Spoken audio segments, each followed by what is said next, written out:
여러분이 꿈꾸는 교회는 어떤 교회입니까? 여러분이 꿈꾸는 교회, 제가 꿈꾸는 교회, 좋은 예배 시스템이 딱 돼서 악기 이런 것들 다 동원돼가지고 장엄하게 탁 올려 퍼지고, 제가 큰 교회를 서울에, 큰 교회는 웬만한 교회는 100%는 아니지만 거의 웬만한 교회는 가봤어요. 가봤는데 와, 파이프 오르간이 쫙 연주하는데, 근사 여의도 순복음교회 같은 경우에는요, 성가대가 막 엄청나요. 아니 100명이나 200명 되겠나?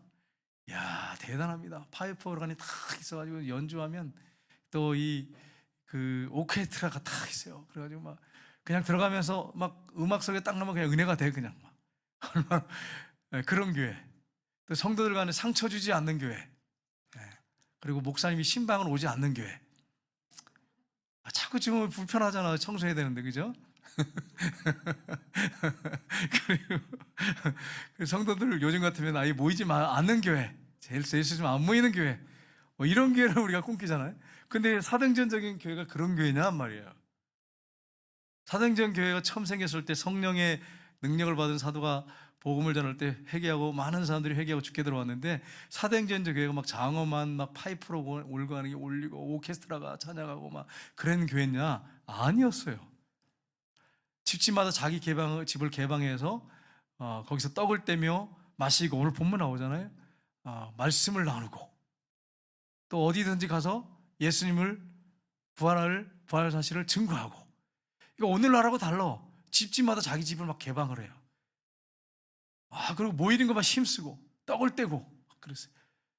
그러다 보면 또 상처도 주고 받겠죠. 근데 예수님의 그 사랑으로 덮어버리고 이런 교회였어요. 그러니까 우리가 생각하는 교회가 좀 사도행전 교회가 좀 거리가 멀다 이렇게 생각할 수 있어요. 근데 이게 우리가 잘못된 교회관을 가지면 안 돼. 이거 다 깨트려버리고 사도행전적인 교회, 하나님이 기뻐하는 성령이 역사하는 교회를 우리가 만들어야 됩니다. 여러분, 그러면 제가 질문할 텐데, 사도행전적인 초대교회 같은 교회가 한국에 지금 몇 교회나 되겠습니까? 이게 이제 고민이에요. 저 목사지만 솔직히 얘기해서 이것 때문에 그런 교회를 한번 대보십시오 그러면 참 이게 궁색해요, 대답하기가. 근데 그런 교회가 나와야 되잖아. 당연한 거 아니에요? 성령이 역사하고 예수님이 그 교회 주인이신데 이런 교회가 나와야지. 그럼 여러분 한번 손꼽아 보세요. 어느 교회가 있는지 한번 말해보세요, 저한테. 어떤 교회가 사도행전 교회인가요? 대답을 못하겠어. 진짜로 있긴 있어요, 몇 교회. 이제 짐작하는 교회. 여러분, 이게 우리 교회가 지금 교회관이 잘못됐구나 하는 것을 알 수 있어요. 그리고 우리 교회가 사도행전적인 교회가 돼야 되는구나 하는 걸 알 수 있어요. 그러면 사도행전적인 교회는 그냥 모델만 주어졌고 그런 교회는 없습니까? 지상에 없어야 되는 겁니까? 아니에요. 그런 교회가 계속 일어나야 돼. 없는 게 문제지. 한국 교회가 문제지. 병들었다는 얘기예요. 여러분, 예를 들면 그런 교회 있습니까, 목사님? 그럼 목사님 꼽을 수 있습니까? 했을 때 저는 기억나는 교회 몇 교가 있어요. 대표적인 교회가 온누리교회. 선교사를 하영기 목사님이 1000명을 파송하겠다고 선포했어요. 그래가지고 다 미쳤다고 목사님이 환상 가운데 빠졌다고 그랬어요. 근데 1000명이 넘어섰어요. 2000년대 20년 전에. 지금 2000명을 향해서 가고 있어요. 파송 선교가 2000명. 대한민국 교회 이런 교회가 없어요. 세계 열방에 안 가는 곳이 없는데 다 2000명의 선교사를 지금 파송하고 있어요. 또 예를 들면 또 이 부활을 계속 선포하고 있는 그 춘천 한마음교회, 그 교회 같은 경우에는 간증자가 950명인가 정확히 모르겠는데 900명이 넘어섰어요. 근데 이분이 오직 주만이 시 채널에 나와서 계속 간증하는데 변화된 자신의 삶을 나누는 거예요. 간증자들이 막 너무 많은 거야. 그래, 나는 대표적인 교회가 몇 교회를 이렇게 꼽을 수 있어요. 근데 목사님, 구미 성전교회는 사도행전적인 교회입니까? 이렇게 했을 때 몇 사람은 보이지만 우리 교회 전체가 그렇습니다. 이 대답을 못 하겠어. 그래가지고 우리 정계준 권사님 웃고 계시지만 우리 권사님하고 우리가 그렇게 돼야지, 그죠? 우리 사랑하는 권사님 그렇게 돼야지. 우리 교회가 그렇게 돼야 되잖아, 그죠? 그래서 여러분, 우리가 앞으로 하나님 그런 교회를 만들어 주셨으면 좋겠어요. 그냥 우리가 생각하는 그런 교회가 아니라 하나님이 꿈꾸는 교회, 하나님이 기뻐하는 교회, 사도행전적인 교회, 그런 교회가 우리 교회가 됐으면 좋겠어요. 저도 그 교회, 그런 교회가 되도록 목표를 두고 달려갈 테니까 여러분도 그렇게 달려가셔야 돼요. 그래서 내가 이제 온누리교회를 갔거든요. 2번을 갔어요. 예배드리러 갔는데 인상적인 게 하나 있었어요. 그게 뭐냐면 이 자막 요 맨 위에 영어로 대문자 A, C, T, S 이렇게 돼요. X. 그리고 29 이렇게 써있어. 그래서 처음에 몰랐어 뭔지. 아니 X 29 저게 뭐야? 그래서 뭔가요? 아, 사도행전 29장을. 근데 사도행전 29장을 찾으니까 없어. 그럼 사도행전 29장이 있나 봐요. 찾아봐요, 여러분. 있다고 하시는 분들은 성경 안 보시는 분이에요. 사도행전 몇 장까지 있어요? 28장까지 있어요. 근데 거기는 사도행전 29장 이렇게 써 있어. 항상 1년이 지나고 2년이 지나고 계속 써 있어. 뭐냐면 우리 교회는 사도행전적 교회를 지향합니다. 사도행전 29장을 계속 써내려가겠습니다. 우리 교회가 그런 뜻이에요. 목사님 목표가 비전이 그거였어요. 우리도 여기다가 X 29 이렇게 쓸까요? 그래가지고 정말 사실 그렇게 나가야 돼. 우리 교회가 그렇게 나가야 돼. 안 써있더라도 그렇게 나가야 돼. 그래서 여러분 우리 한국교회가 사도행전적인 교회가 돼야지. 내가 바라는 교회, 물론 내가 바라는 교회 한두 가지는 있겠죠. 그러나 성경적인 교회가 돼야 돼. 하나님이 원하는 교회가 돼야 돼. 우리 교회가. 그래야 우리 교회가 다 하나님 앞에 가서 칭찬받지. 너희에게는 이상하게 너희들끼리 모여가지고 잘나고 그냥 너희들이 좋고 너희들끼리 행복하고 너희들끼리 뭐 수근수근하고 너희들끼리 모여가지고 뭐 똘똘 뭉쳐가지고 한다고 했는데 내가 볼 때는 전혀 아니었다. 이렇게 하시면 이건 어떻게 이거 교회생활 10년, 20년, 30년 하고 그렇게 주님 앞에 책망을 받으면 어떻게 하겠어요? 우리가 정신 차리고 신앙생활 하셔야 돼요. 자, 그러면 오늘 본문을 쭉 살펴봤는데 오늘 말씀을 보면은 초대교회가 어떤 모습이었는지를 말씀하고 있고요. 또 한 가지는 뭐냐면 십자가를 통해서 베드로 설교가 성령 충만한 베드로가 설교를 하는데 십자가를 통해서 이 부활을 조명하면서 설교를 합니다. 제가 왜 그 말씀을 하냐면 이 문장을 자세히 보니까 그래. 부활에 대한 메시지가 굉장히 많아. 근데 부활을 보면서 부활을 통해서 부활이라고 하는 안경을 통해서 십자가를 바라보면서 설교를 하고 있어요. 한번 여러분이 다시 한번 읽어보세요. 그렇게 하고 있어요. 그래서 그 부분을 중점적으로 우리가 한번 말씀을 살펴봤으면 좋겠어요. 그러면 우리가 먼저 초대교회는 어떻게 탄생하게 되었는가 하는 부분입니다. 첫 번째는 오순절날 성령님이 일하심으로 탄생하게 됐습니다. 그래서 오늘 1절에서 4절을 보면 나오죠. 같이 읽겠습니다.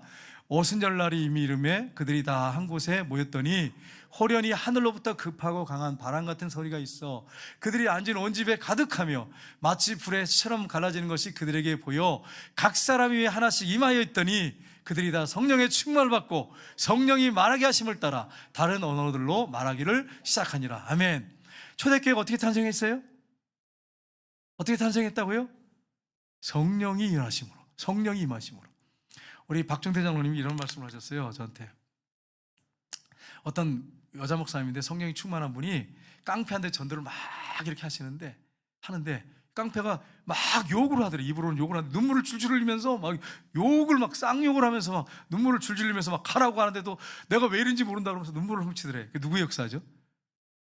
자기는 거부해. 자기 마음은 자기는 거부하는데 성령이 역사하니까 눈물이 막 쏟아지는 거예요. 여러분 그게 그냥 이루어집니까? 성령이 어떨 때 임했어요? 오순절날 오로지 120문도가 기도할 때 임했어요. 다른 거 안 했어요. 오로지 성령을 사모하고 회개하면서 기도할 때 성령이 임했어요. 그러면 여러분 우리 교회가 그런 교회가 돼야죠. 그래야 오순절 같은 교회가 되는 거예요. 성령이 임하는 사도행전적인 교회가 되는 거예요. 네. 그래서 여러분 내가 기도하지 않으면서 우리 교회가 그렇게 되기로 하고 내가 그렇게 되기로 하면은 이거는 잘못된 생각이잖아요. 내가 기도하는 사람이 돼야지 먼저. 그래서 성령이 충만 받아서 그리고 우리 교회가 성령 충만해서 기도해야지. 그래야 우리 교회가 사도행전적인 교회가 되는 거죠. 저와 여러분이 기도하는 그런 사람들이 다 되시기를 주님의 이름으로 축복합니다.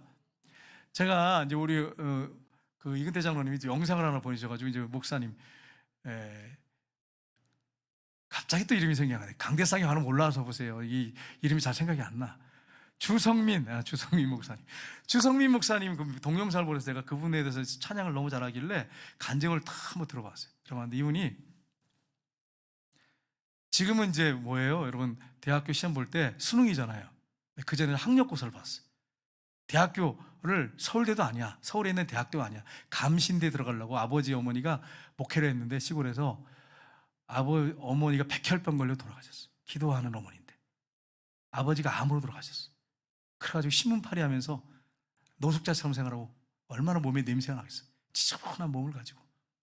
그리고 그 청년부를 또 신앙생활 한다고 맨날 가서 청소하고 거지같이 그러면 살았어요. 그런데 대학교를 계속 떨어지는데 학력고사를 보는데 10년 동안 떨어졌대요. 그 왜 떨어졌나 했더니 학력고사가 10년 동안 교육부가 도움을 안 줬어. 계속 바꿨어, 정책을. 그러다 보니까 계속 교과서가 바뀌니까 교수 이걸 바뀌어서 또 하면 또 떨어지고 또 하면, 그래서 대학교를 일반대가 아니라 신학교를 가는데 10년이 걸렸어.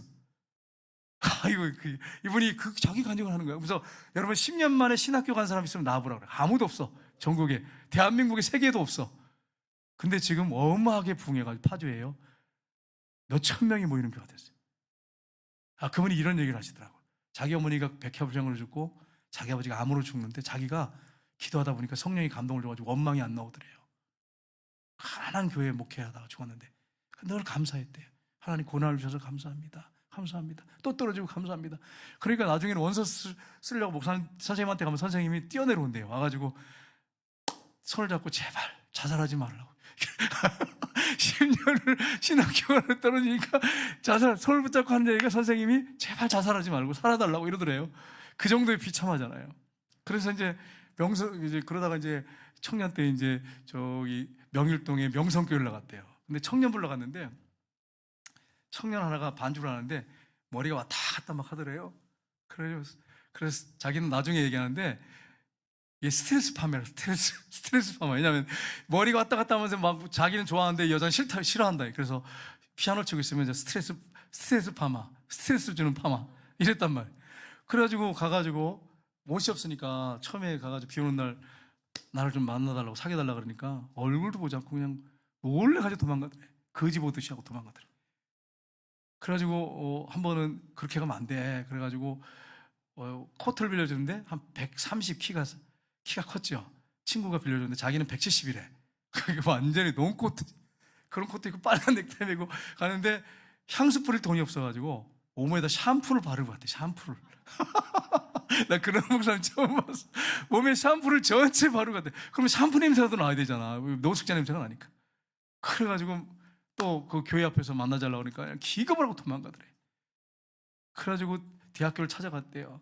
한 번만 만나주면 안 만나주겠다고 했는데 안 나오더래요. 비 오는데 비 맞고 있는데 장미꽃 하나 들고 비를 딱 맞고 바바리 코트 입고 대학교를 찾아갔대요. 그 일반 대학교 피아노학과인데 문을 두들겼대. 교수님하고 학생들이 쫙 100여 명이 앉아있더래. 들어가가지고 그랬대요. 내가 한 여자를 사랑하는데 이 여자가 날 안 만나주는데 그럼 내가 죽게 생겼는데 이렇게 찾아오지 않을 수가 있겠냐고. 그러니까 전부 박수를 막 치더래. 그 누군지 모르죠. 전부 박수 치더래. 그분이 그런 얘기를 하시더라고요. 그래가지고 전부 박수를 치더래. 그래가지고 교수님들 학생들이 감동을 먹더래요. 그래가지고 만나달라는데 그래도 안 만나더래요. 그래가지고 삼각산에 100일 작전 기도하고 철야 기도를 했대요.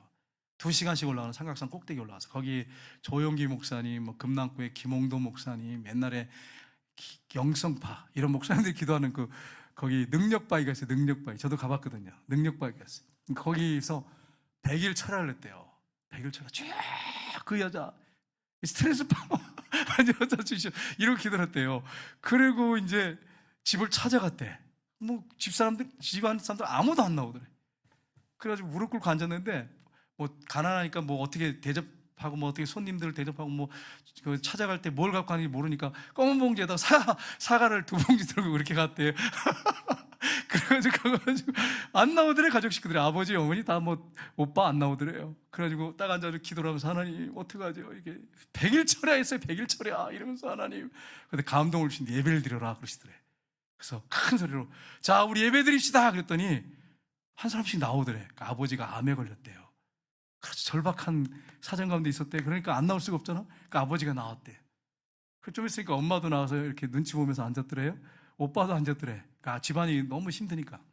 그래가지고 자 우리 다 같이 이제 예배도 한 번도 인도 안 해봤대요. 그래가지고 찬양합시다. 그리고 찬양하라 내 영혼아 찬양하라. 그걸 계속 부르는데 아버지가 펑펑 울더래. 어머니가 펑펑 울더래. 그래가지고 막 울기 시작하는데 눈물이 막 쏟아지고 막 콧물 쏟아지고 막 다 가족들이 울더래요. 그래가지고 내가 안무개를 사랑하는데 하나님께서 저희 연인을 위해서 내가 100일을 기도했는데 하나님 주실 줄 믿습니다. 그러니까 전부 다 아멘 하더래요. 예배 시간이라서. 그래가지고 그래 어쩔 수 없이 근데 기도하다 그랬대요. 하나님이 20일 만에 결혼하라고 했습니다. 이렇게 2달 만에 결혼하라고 하겠습니다. 그러니까 또 아멘 하더래. 그 2달 만에 결혼했대. 그래가지고 이분이 신학교를 3군데 원서를 냈대요. 감신대, 모건대 해가지고 감신대 쪽에 3군데를 냈는데 다 떨어졌더래. 그러니까 아내가 펑펑 울더래. 그걸 보여주니까 결혼해가지고 또 떨어져가지고. 그래가지고 오살리 금식 기도를 해서 일주일 금식했답니다. 그래가지고 책을 보기도 싫대. 왜냐면 하도 바뀌어가지고 맨날 똑같은 교과서를 10년을 보고서 떨어졌으니까 얼마나 보기 싫겠어.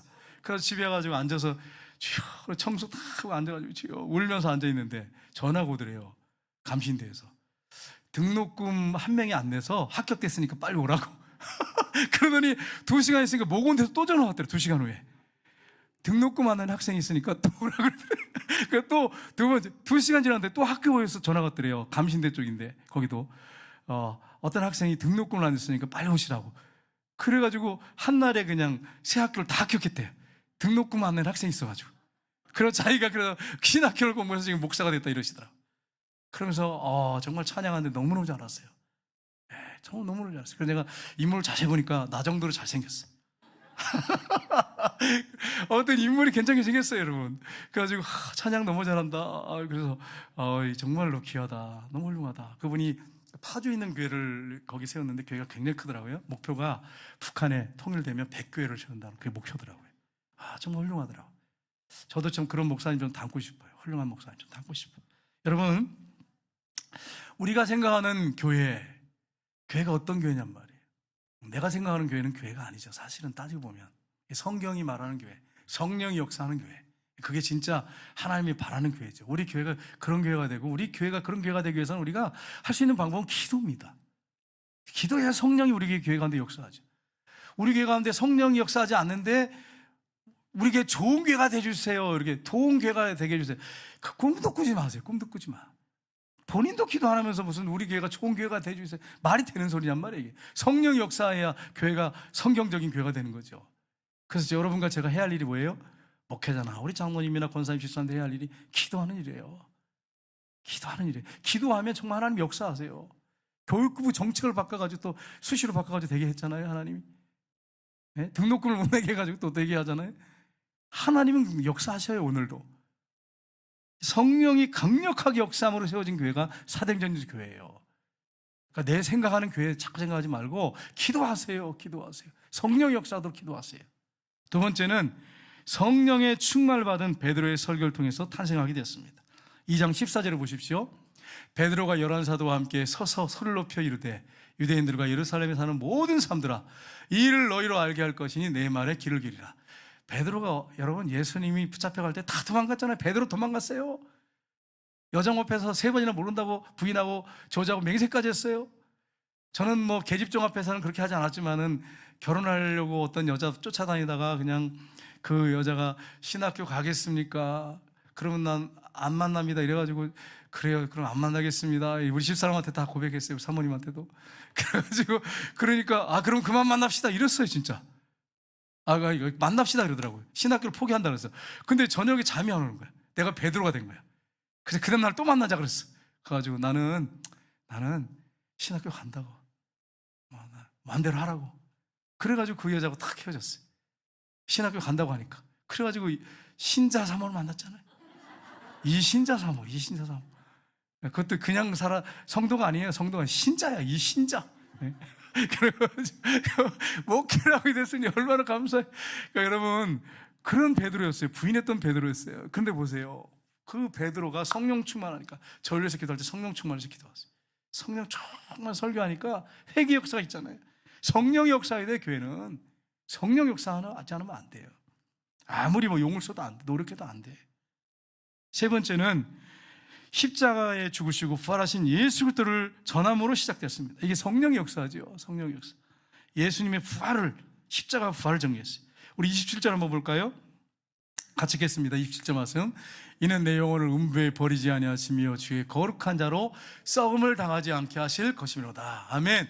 예수님을 말하고 있어요. 예수님을 음부에 버리지 않고 주의 거룩한 자로 썩음을 당하지 않게 하실 것이미로다. 그렇습니다. 예수님의 시체가 썩지 않을 거라고. 이게 누가 이렇게 한 거예요? 성령의 감동으로. 이거 어떻게 알겠어요? 성령이 알려주신 거죠. 성령이 다윗을 통해서, 입을 통해서 선포한 거예요. 성령이 하신 일이에요. 사도행전 2장 31절 32절 한번 볼까요? 같이 읽겠습니다.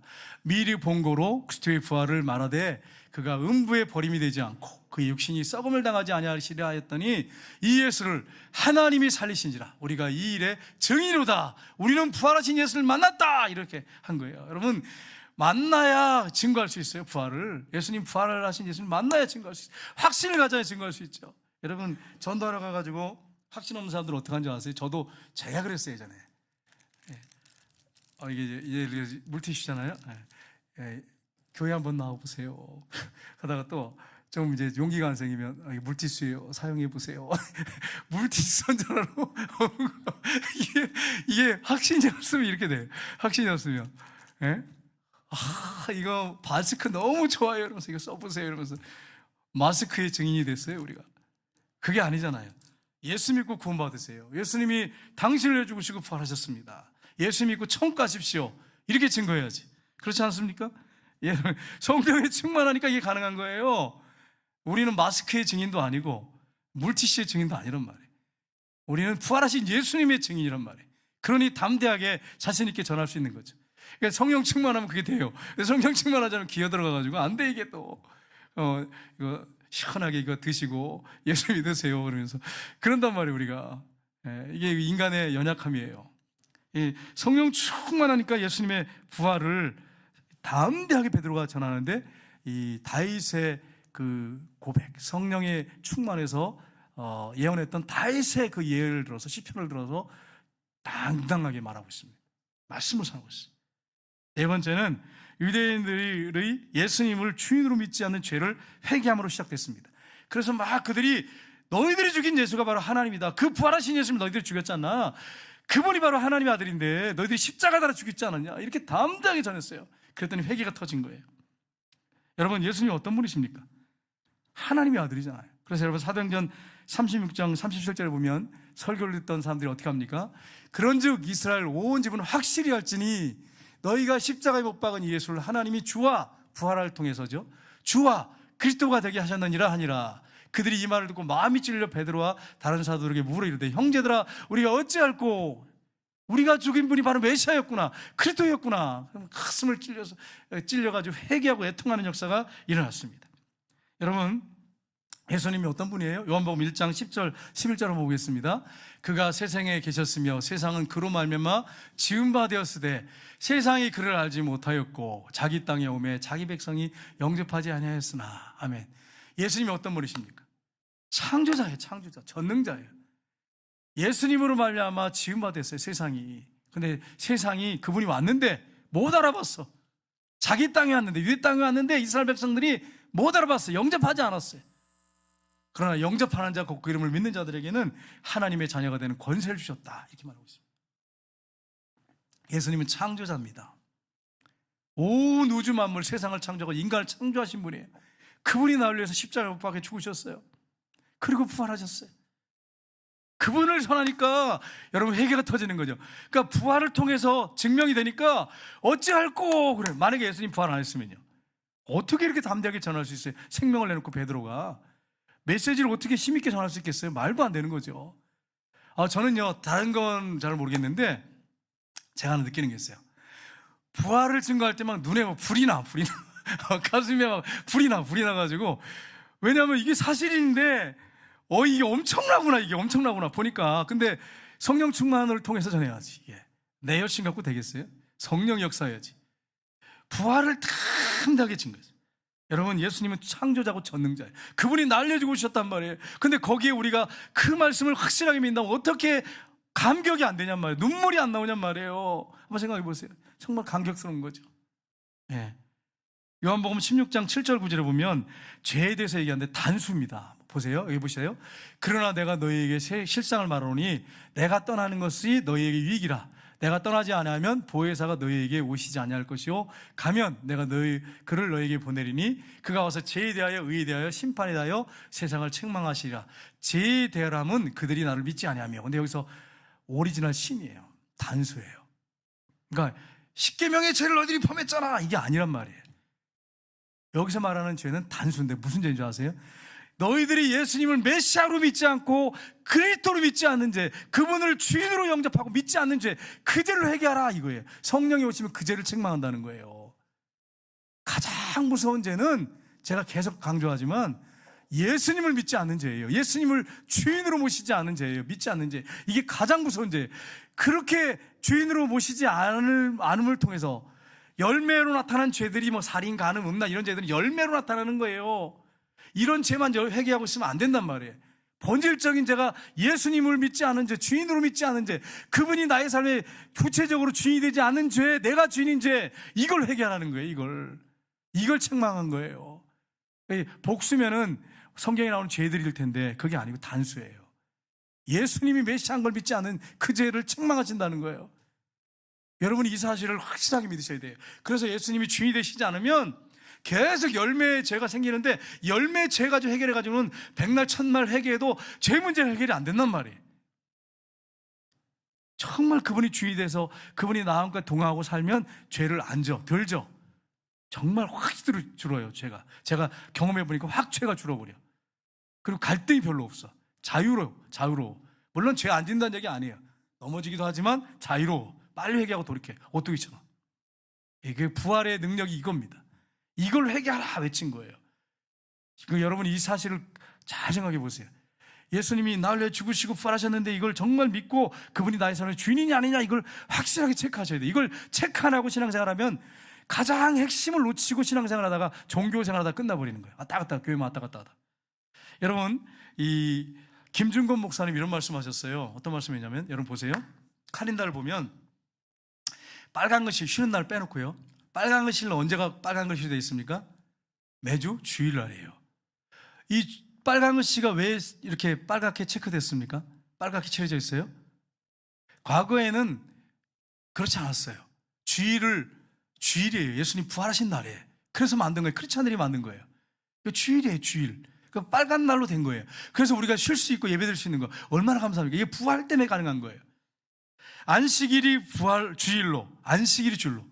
유대인들이 예수님 믿고 안식일이 주일로 바뀌었어요. 물론 아직도 안식일을 지키는 예수님 믿고 그런 메시아닉 주가 있습니다. 근데 유대인들 중에 많은 분들이 안식일 안 지키고 지금도 주일을 지키는 분이 있어요. 주일로. 안식일이 주일로 바뀌었어. 그 다음에 할례가 세례로 바뀌었어. 세례가 죽었다가 살았다는 얘기잖아요. 세례로 바뀌었어, 할례가. 그 다음에 회당이 교회로 바뀌었어.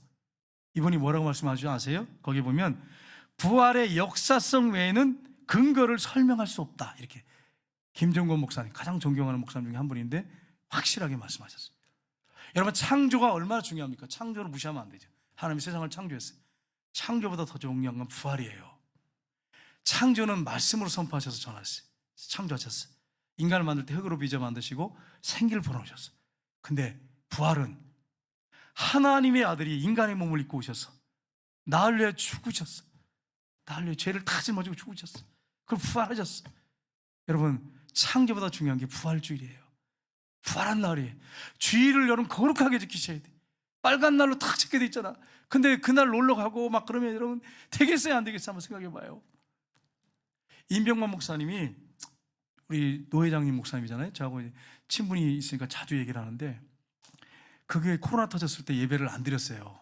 우리는 좀 무식하게 드렸고, 교만하다가 이렇게 혼났지만 회개만 했어요. 우리는 뭐 무식하게 말씀대로 하자 이래서 했어요. 그래가지고 코로나 터졌잖아요. 근데 코로나 터지니까 이제 예배를 못 드리잖아요. 비대면 예배 드리자고 다 해서 아무도 안 나왔어. 우리 한동안 그랬잖아요, 처음에. 우리는 무조건 드렸고 다 나오라고 해서 드렸어요. 근데 이제 어떤 장로님과 권사님 부부가 두 분이 나오더래. 그러더니 뭐라고 하냐면, 장로님과 권사님 하는 말이, 그게 원래 본교회 장로님 권사님 아니에요. 근데 우리는 코로나 걸려서 죽기 각오하고 나왔습니다. 그러니까 올라오지 말라는 말을 못 하겠더래. 그래서 그분들을 예배 드렸대요. 영상으로 찍어가지고. 그러면서 용기를 좀 가졌대. 그래서 성도들 나와서 예배 드리자고. 그 얘기를 하시더라고요, 저한테.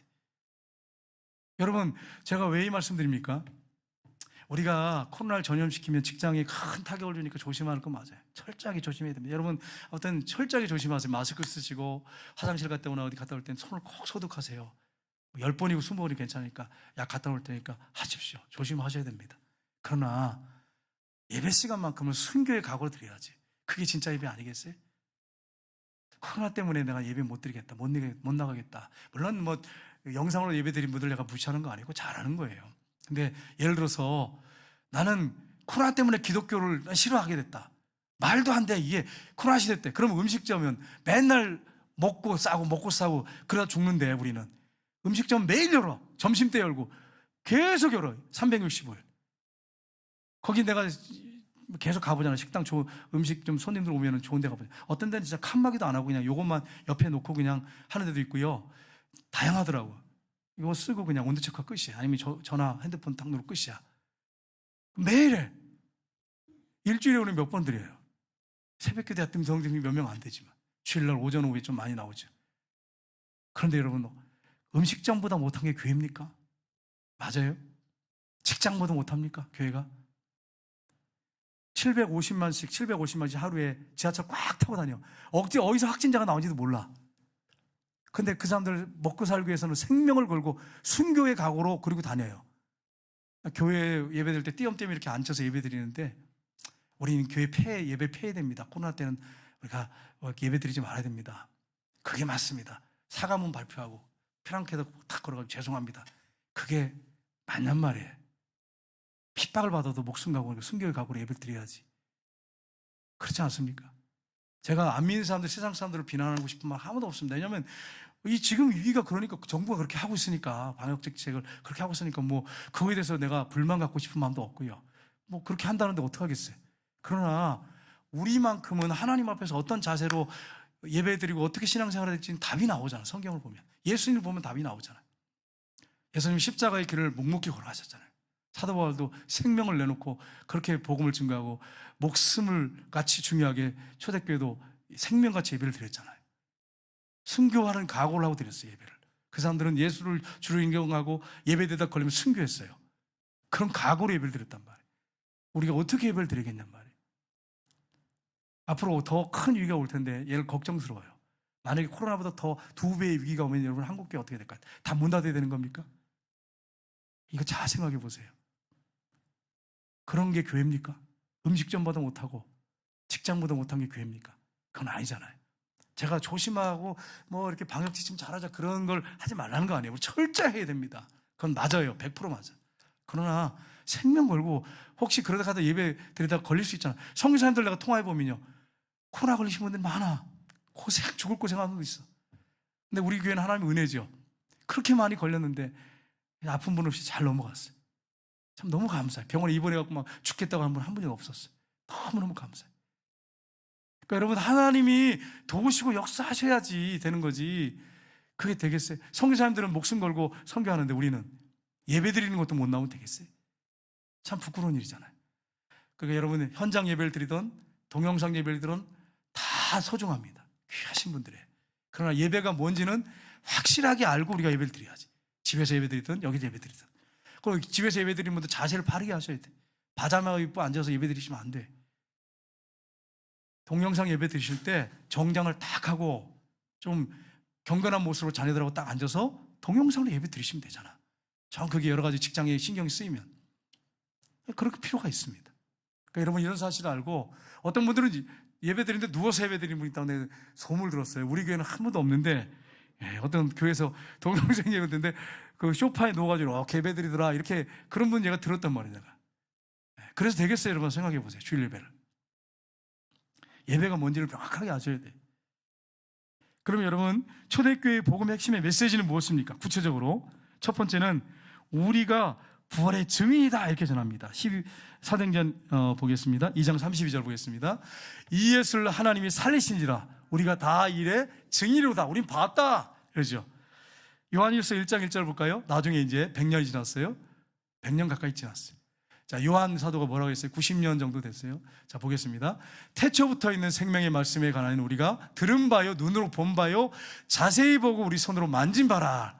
나는 그분을 하나님이신데, 말씀이신데, 생명의 말씀이신데, 그분에게 직접 부활하신 이렇게 들었고, 눈으로 보고, 손으로 만져봤다. 이렇게 얘기하고 있어요. 그분이 창조자다. 쭉 말씀하고 있어요. 요한 사도는 자기가 직접 보고 들었기 때문에, 손으로 만져봤기 때문에 한 거예요. 손 못 장면도 만져봤어. 손도 만져봤어. 그래서 요한 일서를 쭉 보시면 그 1장 1절부터 쭉 나옵니다. 하나님 아버지가 어떤 분인지 알았어. 예수님이 어떤 분인지 명확하게 알았어. 여러분, 두 번째는 예수 그리스도의 부활을 확실히 선포했습니다. 우리 사도행전 4장 1절 2절 한번 볼까요? 같이 읽겠습니다. 사도들이 백성들에게 말할 때에 제사장들과 성전 맡은 자와 사두개인들이 이르러 예수 안에 죽은 자의 불이 있다고 백성을 가르치고 전함을 싫어하여. 사도들이 뭘 전했어요? 부활을 전했어요. 근데 종교 지도자들이 싫어하는 거예요. 제사장들과 성전 맡은 자들이 싫어했어요. 사두개인들은 제사장 무리들을 얘기합니다. 그들이 싫어하는 거예요. 그래가지고 부활 증거하는 거 가르치지 말라고 싫어하고 나중엔 때리고 그러잖아요. 이게 확실하게 부활을 선포했습니다. 그리고 여러분, 우리가 부활의 복음을 통해서 십자가를 우리가 바라볼 때 그럼 무엇을 명확하게 알게 됩니까? 여러분, 이 질문하면 예수 믿는 사람들이 이렇게 당황해요. 자, 그럼 예를 들어서 처음 질문할 때, 여러분한테 제가 질문할 때, 여러분 예수님이 누구십니까? 그러면 여러분 답이 나오죠. 윤대성 기사님, 예수님이 누구십니까? 예수님이 누구십니까? 그 봐요. 갑자기 질문하면 이게 죄송해요, 집사님. 상처받지 마세요, 집사님. 예. 갑자기 예수님이 누구십니까? 질문하면 대답하기 참 힘들어. 예.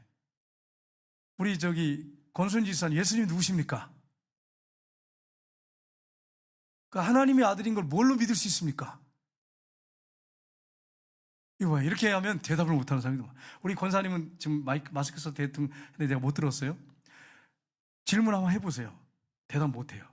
근데 예수님이 하나님의 아들인 걸 뭘로 증명할 수 있습니까? 믿을 수 있습니까? 그럼 우리 뭐라고 대답하면 돼요? 예, 우리 교회는 교육이 잘 됐어요. 할렐루야. 예, 자만하면 안 돼. 교만하면 또 매맞아. 여러분, 부활이에요, 부활. 예수님이 하나님의 아들이신 걸 뭘로 믿을 수 있습니까? 그러면 부활이에요. 확실합니다. 그럼 목사님 그걸 어떻게 설명할 수 있는데, 제가 설명할 테니까 예를 들어 설명할게요. 이거 실화를 가지고 바탕으로 말씀드릴게요. 헨리 리머라고 하는 박사님이 계신데, 이분이 회당을 지키는 한 회교인하고 모슬렘이죠. 이 사람하고 대화를 했어요.